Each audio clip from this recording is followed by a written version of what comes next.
Alhamdulillah, summa alhamdulillah, nahmaduhu wa nasta'inuhu wa nastaghfiruh wa na'udzu billahi min syururi anfusina wa min sayyiati a'malina. May yahdihillahu fala mudilla lahu wa may yudlilhu fala hadiya lahu. Asyhadu an la ilaha illallah wahdahu la syarika lahu wa asyhadu anna sayyidana wa maulana Muhammad abduhu wa rasuluhu la nabiyya ba'dah. Faya ibadallah ittaqullaha mastata'tum wa qad faza muttaqun. Qala Allah ta'ala fi kitabihil karim, a'udzu billahi minasy syaithanir rajim. Bismillahirrahmanirrahim. Qul siru fil ardi summanzuru kaifa kana aqibatul mukatsibin. Shadaqallahul azim. Hadirin sidang jamaah Jumat rahimakumullah. Pada kesempatan yang singkat ini, saya sebagai khotib menyampaikan beberapa hal yang wajib di dalam khutbah Jumat. Yang pertama, bahwa kita selalu diingatkan untuk bersyukur, memuji, bertahmid, menyampaikan rasa terima kasih kepada Allah Al-Khaliq yang menciptakan kita, yang memberi rezeki kita, yang memberi anugerah hidayah keimanan kepada kita semua. Cara bersyukur dan cara bertahmid kita kepada Allah Subhanahu wa ta'ala bisa dilakukan secara fi'aliyah, dalam bentuk tindakan-tindakan baik, tindakan-tindakan yang sesuai dengan perintah Allah Subhanahu wa ta'ala, atau juga dalam bentuk qauliyah yang sederhana, menyampaikan kata-kata yang baik dan mencoba untuk tidak melakukan hal-hal yang tidak baik. Di samping tentu adalah kita melafadzkan alhamdulillahi rabbil alamin. Para hadirin jamaah salat Jumat, orang yang selalu bersyukur, orang yang selalu menikmati ataupun merasakan anugerah dari Allah Subhanahu wa ta'ala yang tidak terhingga dalam banyak aspek kehidupan kita. Insya Allah kita selalu dilapangkan dada kita, dilapangkan pikiran kita, dilapangkan hal-hal dalam kehidupan kita apapun. Kenapa? Karena kita secara psikologis pribadi kita sendiri sudah terbuka, tidak kemudian kisruh atau tidak kemudian ngedumel, tidak kemudian bahasa sederhananya protes dengan apa yang ada di hadapan kita. Jadi keterbukaan dari pribadi kita itu awal dari keterbukaan rezeki-rezeki yang akan Allah berikan kepada kita. Itu aspek positif dari rasa bersyukur kita kepada Allah Subhanahu wa ta'ala. Shalawat serta salam mari kita panjatkan kehadirat Nabi Yuna Muhammad sallallahu alaihi wasallam, Nabi terakhir yang memberi keteladanan yang sangat-sangat besar bagi kehidupan umat manusia sepanjang zamannya. Para hadirin, selanjutnya saya sebagai khotib juga menyampaikan tentang pentingnya kita untuk selalu berkomitmen, berpegang teguh pada prinsip-prinsip keagamaan Islam dalam bentuk takwa, yakni menjalankan perintah-perintah yang telah Allah firmankan dalam kitab sucinya ataupun yang telah Allah sampaikan melalui Nabi Muhammad Sallallahu Alaihi Wasallam. Sekaligus dalam konteks bertakwa itu adalah kita juga selalu berupaya untuk mencegah, meminimalisir hal-hal yang tidak baik, meminimalisir, mencegah sekuat tenaga untuk tidak melakukan yang dilarang oleh Allah Subhanahu wa Ta'ala. Dalam konteks yang sekarang ini tentu amar ma'ruf nahi mungkar itu berbeda-beda polanya. Pada hari ini kita disuguhkan dengan banyak informasi-informasi melalui gadget kita. Apakah itu YouTube, apakah itu Facebook, apakah TikTok, dan seterusnya, dan seterusnya. Yang kita kadang-kadang menjadi bingung, apakah ini larangan, ataukah ini kebenaran, ataukah ini baik, ataukah ini tidak baik, ataukah ini tidak benar, dan seterusnya, dan seterusnya. Bagaimana kemudian dalam konteks itu kita memahaminya? Para hadirin jamaah sholat Jum'ah yang berbahagia, di dalam Al-Quran Allah Subhanahu wa Ta'ala memfirmankan tentang bagaimana sesungguhnya manusia punya kebiasaan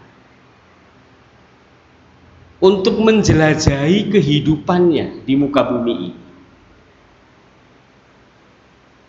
Dari sejak zaman dulu manusia melakukan bepergian, melakukan, ya katakanlah, apakah dia ke satu benua dengan benua yang lain, satu daerah ke daerah yang lain, itu terjadi. Dan itu bahkan dianjurkan di dalam Al-Quran. Sekarang konteksnya kita, jangan-jangan saya sudah tidak perlu lagi untuk menjelajahi sampai ke pantai pojok Gunung Kidul sana. Jangan-jangan kita sudah cukup dengan men-scroll gadget kita, membuka. Kayak apa sih sebenarnya Istana Alhambra itu? Jangan-jangan kita cukup dengan melihat informasi-informasi yang ada di dalam gadget itu. Dulu mereka berkelana mencari ilmu pengetahuan dari satu daerah ke daerah yang lain, dari satu negeri ke negeri yang lain.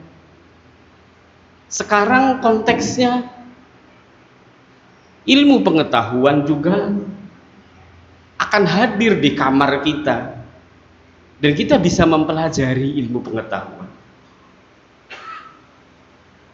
Artinya dengan demikian para hadirin, jangan-jangan ada perubahan pola, jangan-jangan yang terjadi ketika pada konteks zaman dahulu kita disuruh pergi, kul siru fil ardi, wahai Muhammad, berjalanlah, pergilah, keluarlah fil ardi, di bumi ini, entah kemana. Begitu. Ada kata-kata siru, silahkan berjalan sejauh yang bisa Anda lakukan kemana. Fil ardi, di muka bumi ini.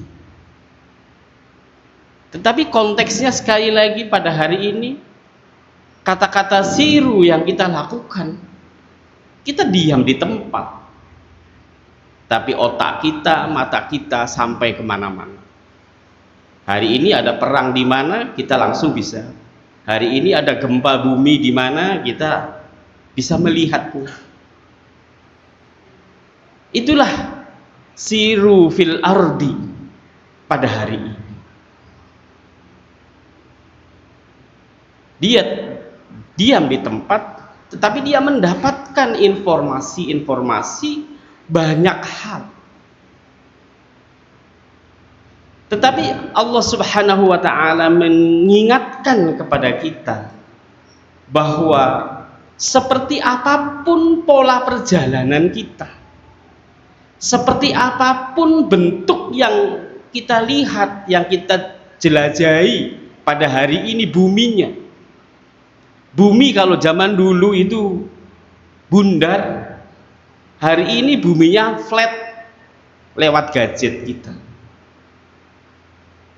Tetapi message utama dari Allah Subhanahu wa ta'ala tetap sama, yakni kata Allah Subhanahu wa ta'ala, summanzuru, amati, lihat, pahami secara mendalam, kaifakana akibatul mukadzibin, bagaimana apa yang telah terjadi akibat dari pola-pola yang terjadi dari proses yang penuh dengan kebodohan, dengan kebohongan di dunia ini. Jadi message utama dari Allah Subhanahu wa ta'ala tentang proses bagaimana kita harus melihat dunia ini masih sama, yakni faktanya yang kita lihat di masyarakat, di belahan bumi yang mana, itu adalah struktur konstruksi masyarakat yang terbentuk dari apa yang disebut dengan kedustaan. Kedustaan dan kedustaan. Memang ayat ini hanya membicarakan tentang subjeknya, mukadzibi, orang-orang yang berdusta. Tetapi satu pemimpin yang berdusta, satu tokoh masyarakat yang berdusta, satu manajer yang berdusta, satu ketua lembaga yang berdusta, sehingga dia tidak lagi amanah, sehingga dia tidak lagi bisa dipercaya. Mereka kemudian menerima sogokan, mereka kemudian melakukan korupsi dalam bayang-bayang kedustaan.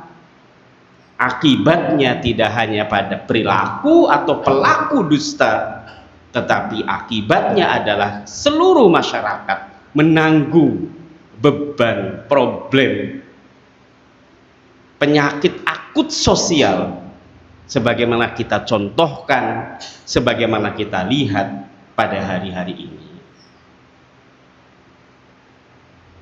Oleh karena itu, monggo para hadirin, kita boleh mengamati gadget kita boleh melihat shot-shot yang lain, apakah YouTube atau Facebook atau apa, tapi kita ingat dengan firman Allah Subhanahu wa ta'ala, qul siru fil ardi summanzuru kaifa kana akibatul mukadzibin.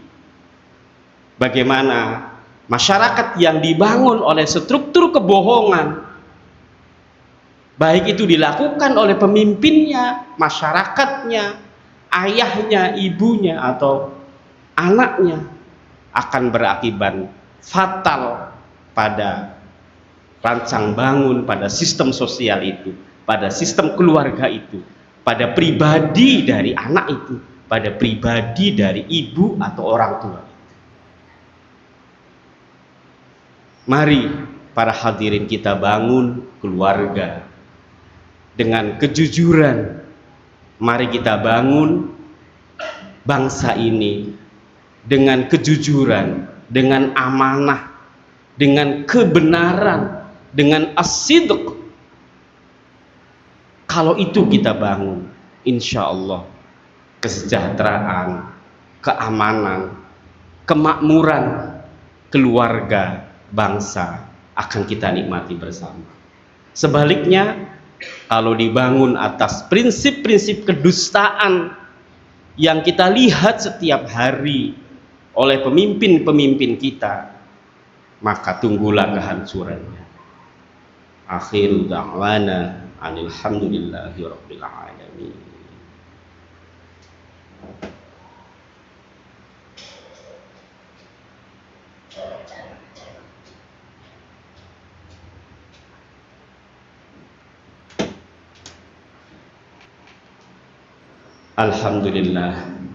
Alhamdulillahi rabbil alamin wal aqibatu lil muttaqin. Asyhadu an la ilaha illallah wahdahu la syarika lah wa asyhadu anna sayyidana Muhammadan abduhu wa rasuluh. Allahumma salli wa sallim wa barik ala Muhammad wa ala ali Muhammad kama sallaita ala Ibrahim wa ala ali Ibrahim. Rabbana atina fid dunya hasanah wa fil akhirati hasanah wa qina adzabannar. Allahumma ighfir lil muslimina wal muslimat wal mu'minina wal mu'minat al ahya'i minhum wal amwat. Allahumma a'inna ala dzikrika wa syukrika wa husna ibadatik. Rabbana hab lana min azwajina wa dhurriyyatina qurrata a'yun waj'alna lil muttaqina imama. Rabbana atina fid dunya hasanah wa fil akhirati hasanah wa qina adzabannar wa qina adzabannar. Walhamdulillahi rabbil alamin wa la dzikrullahi akbar.